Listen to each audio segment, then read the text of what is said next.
Okay, this is a demonstration of the first section of the maintenance screens where we add details and parts and requirements and inspections to equipment. Now right now it's only attached to the rental equipment, but it should work once we have the non-rentals available. We can do the same work. It's exactly the same screens. So I'll hit this pencil here. And what loads up is we have the item detail accordion, which is open, but there's nothing in it right now because nothing has been added for this. All I have is this gear to actually do some editing. And then the more details is collapsed. So I can put stuff in there that we don't have to see all the time, but we would like to hang on to it for particular reasons. So right now you see if I expand it, there's nothing in there. So what we'll do to take a look at this is we'll hit the gear in order to do some editing. And what we have is we have basically 1, 2, 3, 4, 5, 6 panels. The first panel is for item details, and those are in pairs. Basically they are a label and a value and any number of those. And then we have a big text box that we can put stuff in. And then we have the parts lists and requirements and inspections, and we have the more details where it's basically another set of pairs of labels and values. So I'll just go one at a time here. So we're going to add in some details. So let's say we're going to start with a detail that might be something like a license plate. And I'll apply that and it slides in. I could have something like manufacturer.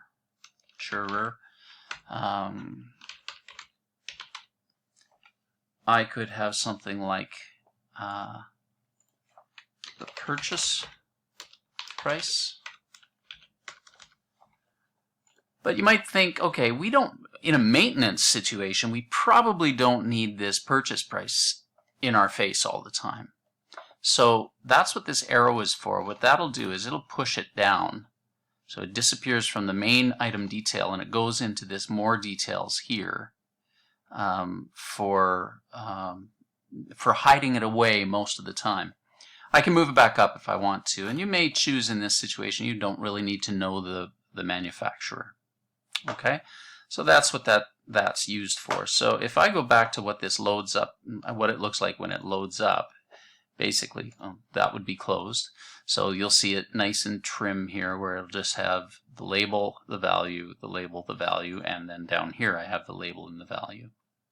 Okay, so we'll go into edit some more and we'll do in this work in this big box here. So I might want to have some instructions, something that isn't really like a label and a value, and it certainly isn't necessarily a part because the parts are managed down here. So I might have instructions sort of like please use synthetic oil, and I could have another one saying inspect gaskets every 6 months, something like that. So now once again this will collapse and be a little bit more compact once it's not in the edit mode. The edit mode takes a lot more space, obviously. Okay, so that's how that works. And then I will jump into the parts now. So if I want to add parts, I'm going to hit that plus sign, and you see it gets a little bit complicated here because we've got a plus sign. Don't hit the plus sign first because that's for when we don't already have the part. So I might want to say I need to put an oil filter in this thing. So I'll look in here. Ooh, I've got oil filters here. So let's just do a search here. Well, I've got an oil filter right there. And is that number right? Yes, it is. Punch it in it goes. Now, there is a little bit of a security, or rather an integrity thing that we have to be careful of here. There will be another menu system for actually editing the parts and the on-hand and the pricing, and also for changing this name, because we don't want to unintentionally change the meaning of a part by allowing editing here. So the only time you can really edit the parts is if you can't find it in here. So let's say I need a fuel filter, but that's not the right one. So I can hit add a part, or I can hit this plus button, because if I've done a search, this add a part disappears, but it doesn't matter. It does the same thing. So if I hit add a brand new part, it's going to open up an editor. And so now I can say fuel filter A2022. I can use the description. It'll add itself into this line here, but I don't need to. I can just leave it as that, and then I'll add that part, and it goes up. Okay, so it comes in with zeros. This is going to be the on-hand value, and this is going to be the price of it. And of course, if I made a mistake, or if we're going to change something, we can remove it, hit the minus sign. Now it's actually going to be in here. It should be in here once I add it, but in this case, we'll switch it over to this one. Okay. So that's how that part works, and once again, if I compress it down to what it looks like when it loads, it looks like that, so be nice and compact. So now we'll talk about the other two pieces, and that is the requirements and the inspections. They are handled the same. They're actually stored in the same place in the database, but they're just categorized differently because some of them are attached to work orders and some of them are very specific inspections that don't have anything to do with a work order necessarily. So the reason they're separate is that they're handled differently in different areas in Emporio. So we'll take a look at what it looks like when we have to add a requirement. So when we add a requirement, I have a blank for the requirement name.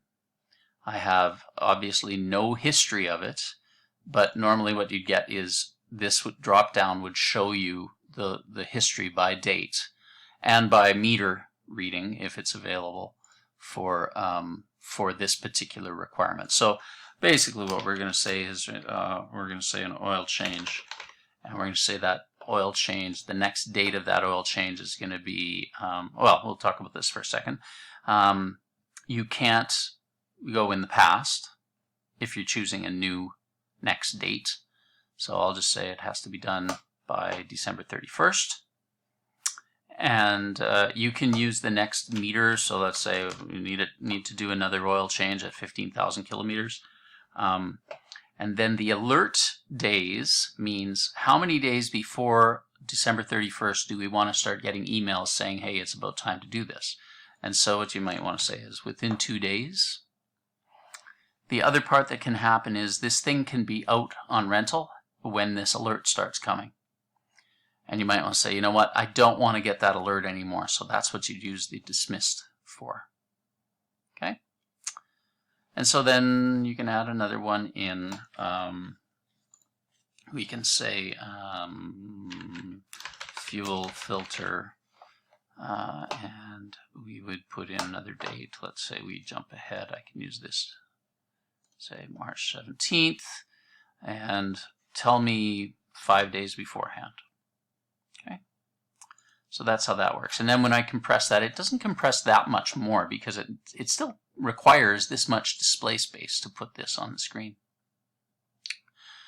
And of course, I can delete them.